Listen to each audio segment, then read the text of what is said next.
Hey everyone, Lauren here, continuing my weekly update on my ruptured Achilles tendon. This video will cover week 2, which for me is January 10th through the 17th. It really should be the 16th, but in order to have a complete story, I'm going to discuss what happened between the 10th and the 17th.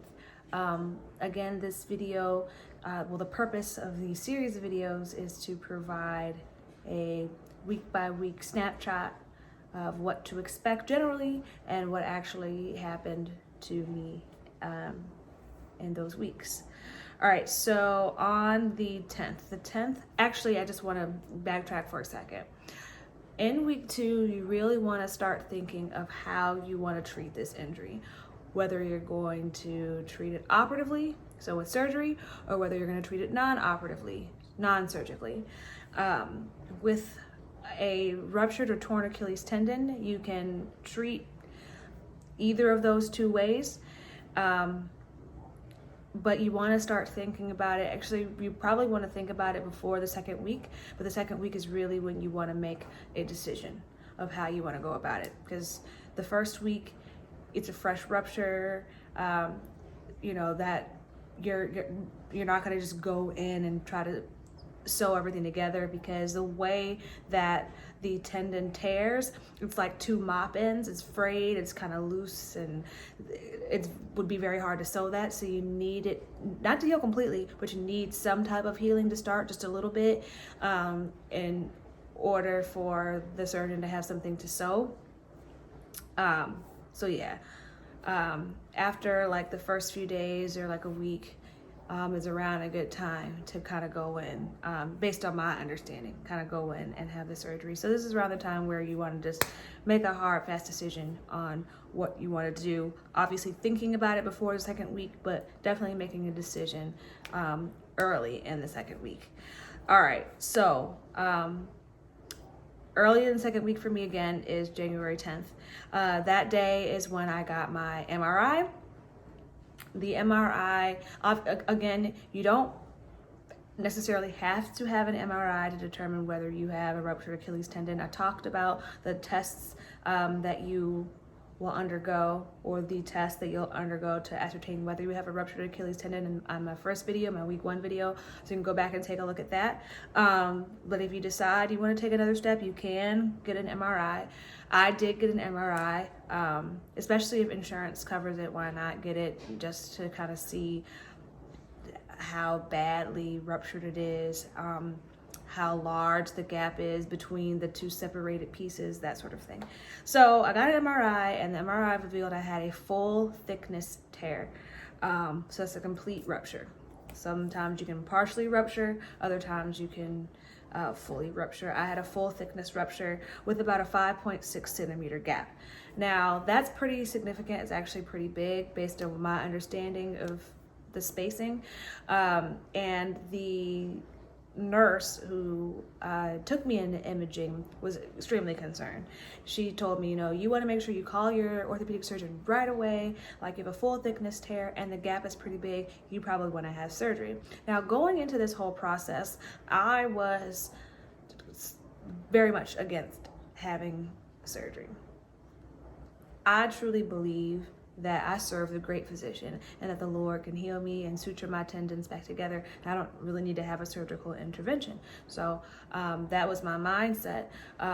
When she said this to me, it made me a little bit nervous. I'm like, oh, okay, is that big of a deal? All right. So this is something I have to go back and discuss with the Lord and kind of figure out what the plan should be.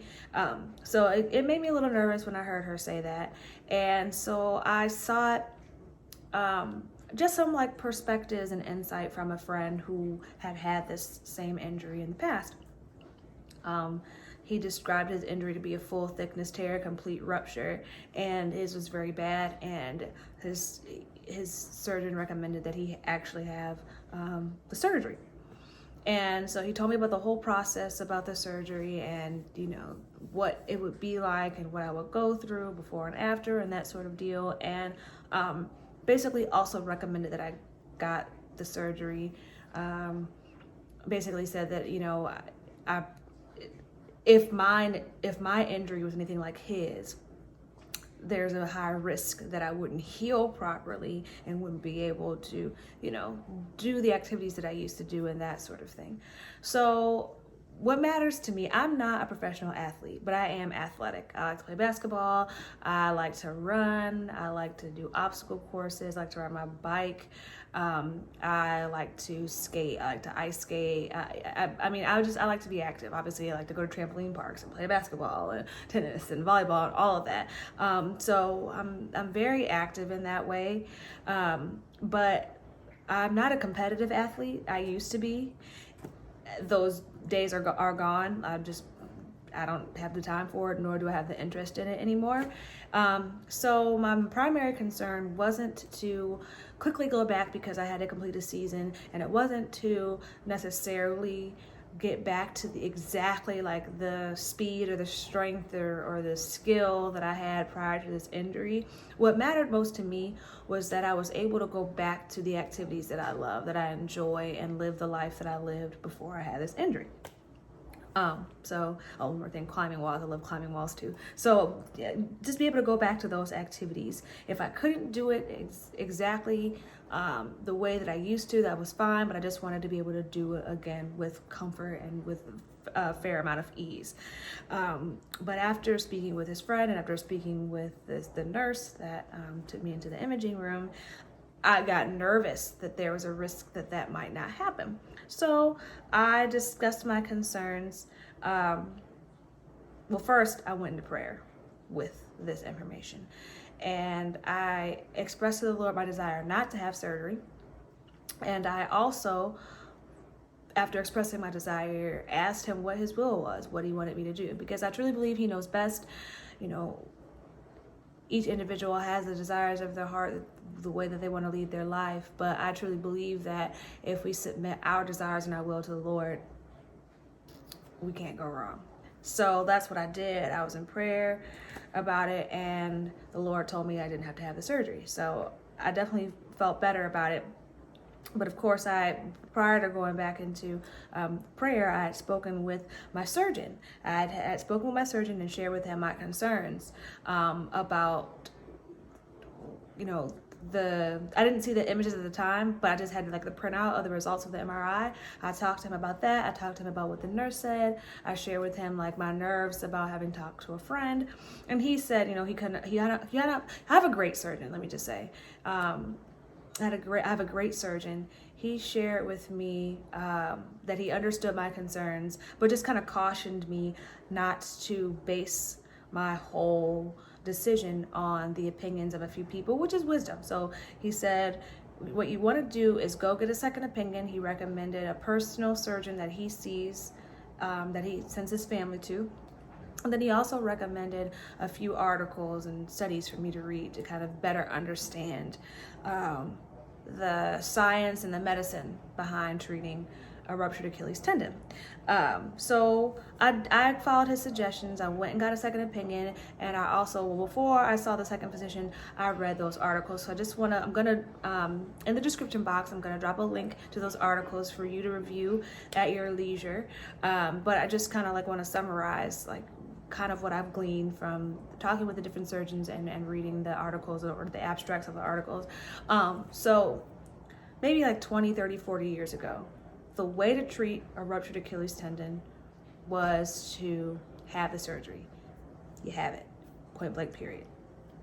But now, in more recent years, as the understanding of this injury has developed and as treatment practices and medicine has developed, it has been discovered that that's not necessarily the case, that you have to treat it with surgery. You can opt to treat it non-surgically. And the gap is widening between the degree of improvement, kind of gaining your strength and your mobility after you've treated with surgery versus after you treat it non-surgically. There was a time where there was a wide difference between surgical treatment and non-surgical treatment, but that gap is widening, still with surgery leading by a fair amount.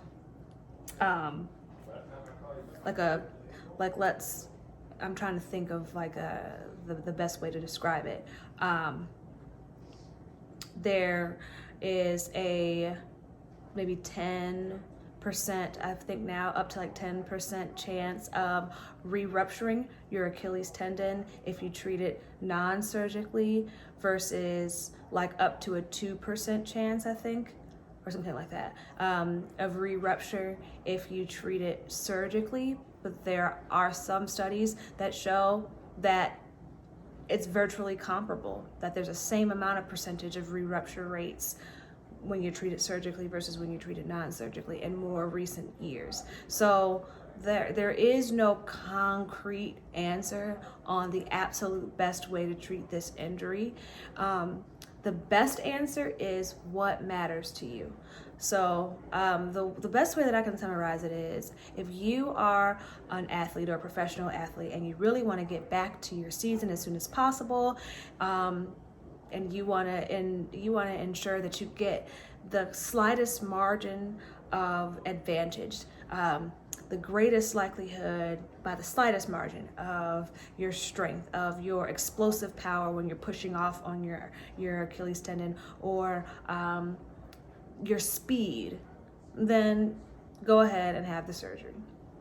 You'll return sooner, they'll connect you right away, and boom, there you go. If you don't care so much about that, then you don't necessarily have to have the surgery. Now, a reason why you definitely don't want to have the surgery is if you have diabetes or if you're a smoker. And the reason why those two things matter is because you're a higher risk for complications with the surgery. And this is another reason why there's this growing trend among many surgeons to treat ruptured Achilles tendons non-operatively, because you get roughly the same gains and the same likelihood of healing that you would with surgery, with zero risk of surgical complications, right? So there's a 10, I believe there's a 10% risk of infection when you have surgeries, when you have this particular surgery. And to me, that's pretty high, like up to 10%. That's pretty high to me. Now, if you're a non-smoker and you don't have diabetes, the risk of complications and infection goes down. However, the healthiest people have still incurred infection and different complications with this particular surgery. For me, it's not worth it to cut myself open and risk infection or any other complications when my body, with the help of the Lord, will heal. That's just kind of how I feel about it. I'd rather put my body into the hands of the great physician. So those are just kind of like an overview of whether you should treat surgically or non-surgically.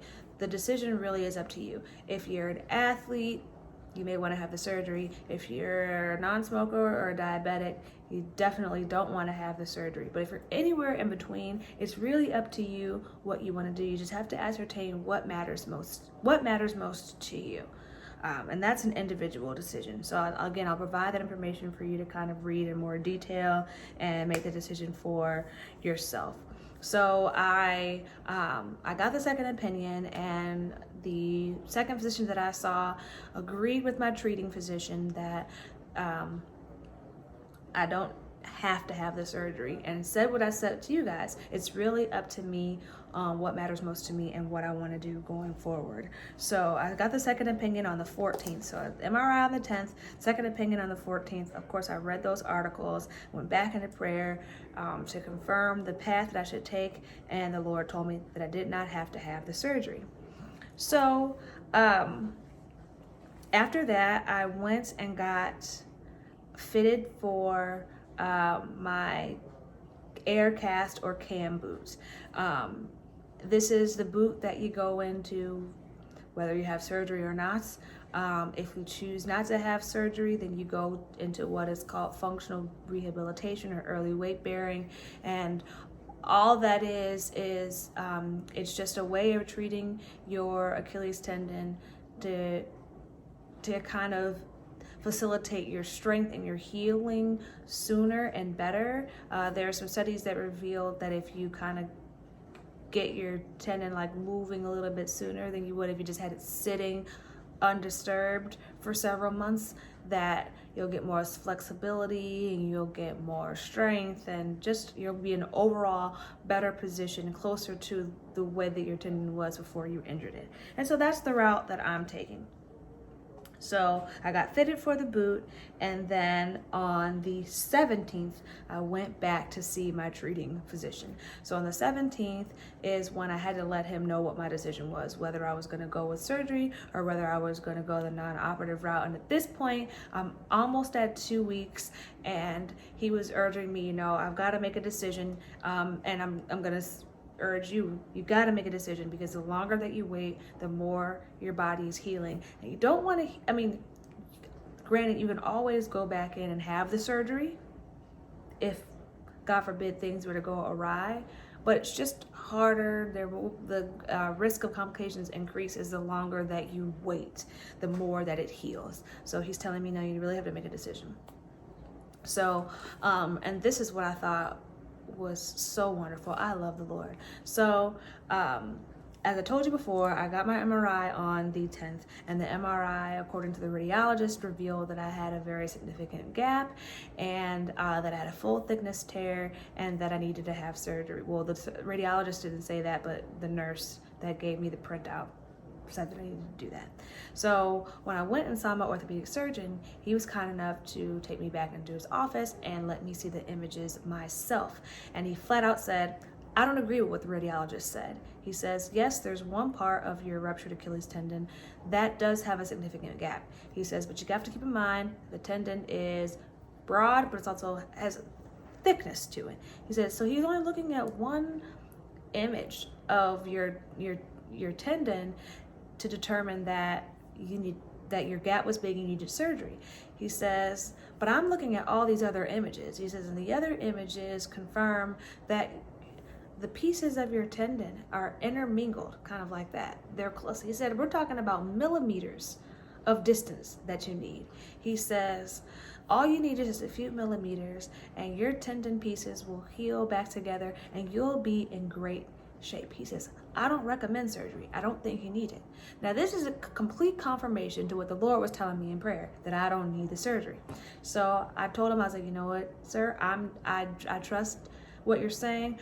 I'm not going to have the surgery. So then my doctor said, all right, what we're going to do is we are going to take off your plaster cast and we're going to put you in an air cast cam boot. And then he says, and we're going to leave the rest in God's hands. I said, my man, leave the rest in God's hands. That blessed my soul, because my doctor had no idea that I was praying about what path to take, whether I should treat non-surgically or surgically. He had no idea. And for him to say, I don't need to have surgery, which is what the Lord said, and then for him to say, we're going to leave your healing in God's hands, that just blessed my soul. It just confirmed that I was hearing from the Lord and making the right decisions, and I was just so grateful for that, and so excited. I can't wait to share my healing with you all. It's gonna be epic. So that's what happened in order. All right, so on the 16th I got fitted for the cam boot with an outside or orthopedic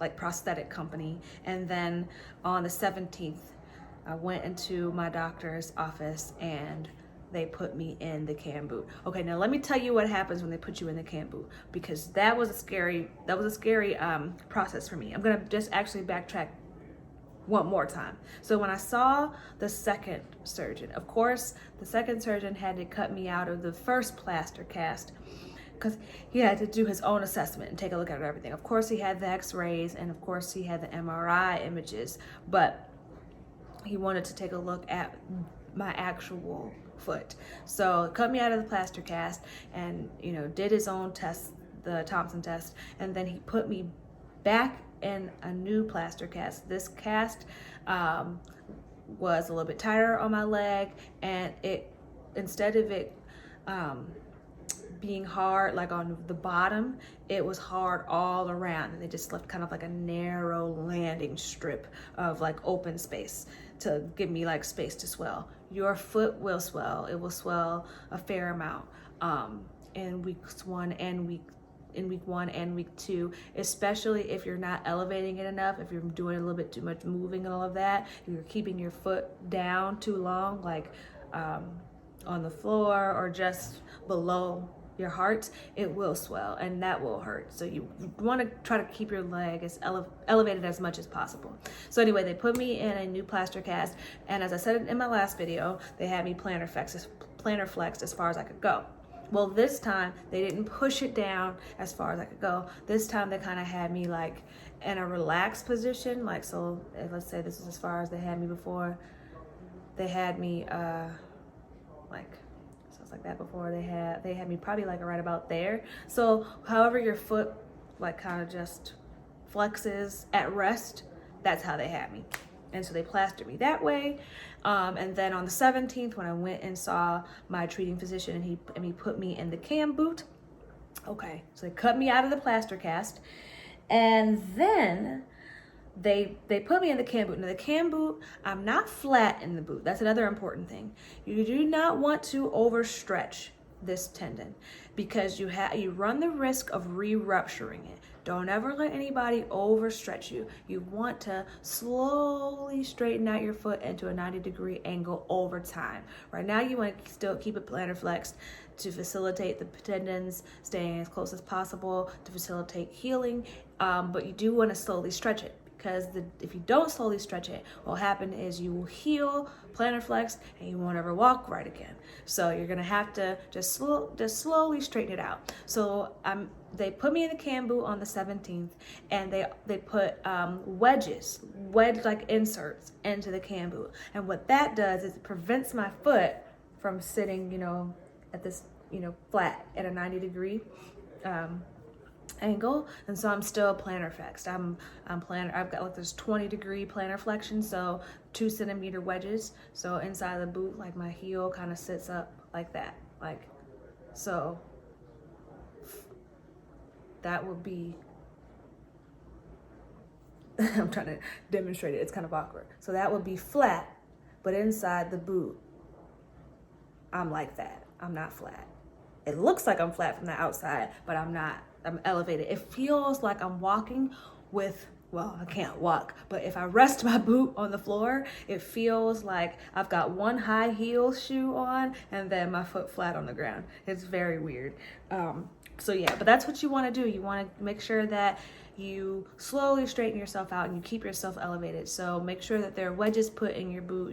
Your physician will determine whether you need 2 wedges or 3 wedges or whatever the case may be, but I was at 2. When they put you in the boot, it's going to feel like they are stretching your foot to a dangerous degree. But keep in mind, it feels like that because it's sensitive, because it hurts. Now, you don't want them to overdo it, of course. If you feel like they are overdoing it, speak up. Like, don't let them push you past a point where you feel like it's too dangerous and you could re-rupture your tendon. You don't want to do that. I was nervous. I didn't know what to expect. So the slightest amount of stretching discomfort, I was like, whoa, stop. I had the medical assistants call my physician back in, and he did it himself. He looked at it. He made sure that everything was okay. He's just like, you're fine. He said, it's going to be uncomfortable. There might be a slight bit of pain. He said, because you are stretching out that tendon, but we have to stretch it out. Otherwise you won't heal right. So just keep in mind that it's going to stretch. It's going to feel uncomfortable. The way I describe the pain around the injury site is a burning sensation. That burning sensation, like it has always been there for me.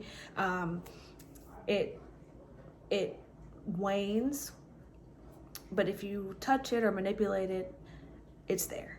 So just keep that in mind, that it will kind of hurt and feel uncomfortable when you're put into your boot, but you should not feel like there's sharp searing pain up your leg. That's, you don't want that. So just kind of give you a way to gauge what's normal and what's not normal. All right, so they put me in the boots. I think that's it in terms of like what to expect. You know, again, like I said, be careful. Like even inside the cam boot, you can swell. But the really wonderful thing about the cam boot is that it has like air inside of it. So you can strap yourself in pretty tightly, but then you can like fill it up with air to provide yourself like extra cushion and just make it feel more comfortable. It's the greatest thing. And then of course you can deflate the air. All right, so I got my injury in the wintertime, and that presents new challenges in terms of getting around. So as I mentioned in my first video, I got these crutches, as you can see here off to the side. I got these crutches when I went to the ER. They're cool. These are the clips, crutch clips that come with them. Just your standard rubber clips that go onto the bottom of your crutches. However, they're not the safest. They don't have any grip to them. And I found myself slipping even like around the house a little bit. So I didn't feel obviously I didn't feel safe at all. I live in Chicago. I didn't feel safe at all using those to kind of walk through the ice and the snow. So what I did was went to my trusty old Amazon and I got these crutch clips. I forget the name of them, Tornado something. As always, I will put the link for these crutch clips in the description box.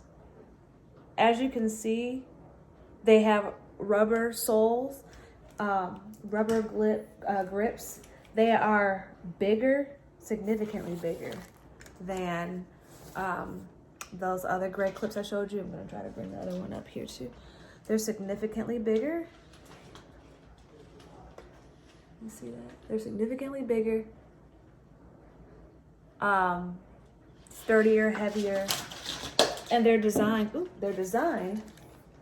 these particular ones are designed for the rain. However, they work just fine. I've been using them, oh gosh, probably since like the 10th or the 11th when I got them.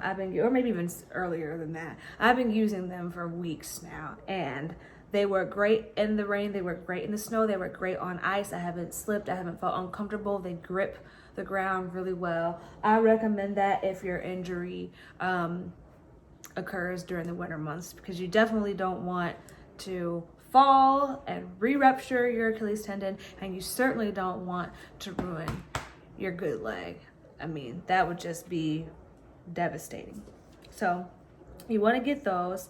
You also want to order a scooter. I ordered my scooter on the 17th. The day that I was put into my Aircast cam boot is the same day that my orthopedic surgeon gave me a prescription for a scooter. Now, keep in mind, there are some facilities that do not take insurance. You would have to pay for the whole scooter out of pocket, or you have the option of renting. Don't quote me because the prices may vary depending on the facility, but like you can run anywhere between like 40 to 50 to 100 or something like a week. And then some places, like they have specials where like if you rent it for like 2 to 4 weeks, it's like a flat rate of like 2 something or 180 or something like that, where you can rent the scooter. But some facilities do accept insurance. For example, I have Aetna, and I ordered a scooter, and my scooter was covered by insurance through, where did I go get it? I got it from Orbit Medical. That's where I got my scooter. So just do your research. Like, don't just accept like the first place you call and they tell you, oh, you know, you got to pay out of pocket, because having this injury is expensive. You know, you're going to have to change different things in your wardrobe. You're going to have to buy like the different things to like make your crutches more comfortable. Just your lifestyle changes, and you're going to have to incur a number of different expenses to accommodate for the lifestyle change. So use the benefits that you have. So yeah, call around. That's what I did. I just called my insurance and said, hey, you know, I need to like get the scooter. Like, can you give me some places that are in network? Boom. They gave me several places. Now you have to call and verify with those places because sometimes those places don't sell exactly what you need. They might sell medical equipment, but they just don't sell a walking knee scooter or a rolling knee scooter. Or the actual name is a rolling knee walker, but most everybody calls it a rolling knee scooter. So if they say, oh, we don't have scooters, we have walkers, it's the same thing. And I'll talk about that more in another video, the benefits of that, but we're just sticking to what happened week to week. All right. So I talked a lot about pain and how pain was a major issue week 1. The bigger issue for me week 2 was itching. Oh my goodness, because you're still in a plaster cast. Again, I was in a plaster cast until the 17th. So it's hot, it's tight, you get ashy, you get dry skin, like you feel claustrophobic in that cast. Like I didn't even know I had claustrophobia until I was in that cast. It's awful. And so yeah, it didn't itch right away, but baby, it started itching second week. And I tried to use mind over matter, and most of the time I succeeded in controlling or just kind of ignoring the itch. But after a while, it got to be unbearable. Now, you don't want to do this. You should not put anything in your cast, stick anything in your cast, especially not anything with like a sharp or rugged edge, because if you do that, what you can do is scratching already, anytime you scratch, you're already irritating your skin. You're scratching your skin, and sometimes you cause fine little tears in your skin that you can't even see. And the reason why that's dangerous, especially inside a cast, is bacteria. You're sweating, there's no water getting on it. It's all closed and moist. Ugh. Breeding ground for bacteria, and you don't want bacteria to seep into a tear, especially a bigger tear that you don't realize is there, and then you end up getting an infection inside your cast on top of the fact that you have a ruptured Achilles tendon. That is no good. So you don't want to stick anything in in your cast, because we're talking about the plaster cast right now. But I understand the struggle with the itch, so I'm gonna show you what I did on those days where it was literally unbearable and I just couldn't take it anymore. I created a little scratcher. Yes, I did. And I created this little scratcher in the safest way that I know how. This is literally just a hanger that I unraveled. See? It's just a hanger. This is the hook part. Okay, it's just a hanger that I unraveled. And then I took the foam. These are hangers that I get from the cleaners. Then I took the foam that's normally there to protect your garment, and then just wrapped it around and created a little scratcher. This foam is really nice because it does not take away from the firmness of the wire hanger, but it provides a nice cushion protection so it won't scrape your skin. It's just the perfect balance. It's real soft, but it provides enough friction and enough, and it's firm enough so that it'll scratch that area real nice for you. So that's what I did. Now again, I'm not responsible for any damage to your skin by using this, but I'm just trying to help you out for those days where you just can't bear it. This is a good alternative. If you want instructions on how I made it, let me know in the comments or hit me up with any questions, and I'll provide a breakdown on how to build this. But yep, it's just an unraveled wire hanger with foam wrapped around the corner just to give you some length, you see? Some length and protection and strength for the days when you just can't bear it. All right, so again, when you're on your crutches, you don't have your hands free. So what you want to do, you get hungry. So what you want to do, and you get thirsty, what I would suggest is keep a case of water wherever you sleep. Keep it nearby so that on those days when you just don't feel like trying to take 30 years to make yourself a sandwich, because you literally have to crutch over to the refrigerator, take one thing, sit one crutch down, take one thing out at a time, then close the refrigerator, then I mean, it just takes forever. So maybe keep snacks in your room, like some nuts or carrots or some chips or whatever, and keep a case of water so you can snack comfortably without having to go back and forth into the kitchen. But this is why you want to get a scooter, because the rolling knee scooter or rolling knee walker, it gives you your hands, and so you're able to do more. But again, we'll talk about that in another video. But just keep in mind, you get dehydrated, you get thirsty, so keep water in your room while you're resting and while you're keeping your leg elevated. In terms of dressing and showering, nothing much has changed from week 1 to week 2, because you're still in your plaster cast, and again, your plaster cast is small. In fact, my second plaster cast was even smaller than the first one, so getting leggings and PJs and dresses and skirts over it, not a problem at all. Yeah, so all the advice that I gave in the first video would still apply for dressing and showering and all of that in week 2. And I think that's pretty much it, guys. All right, so I will see you again in the next video discussing what to expect in week 3. All right, have a good one. Bye.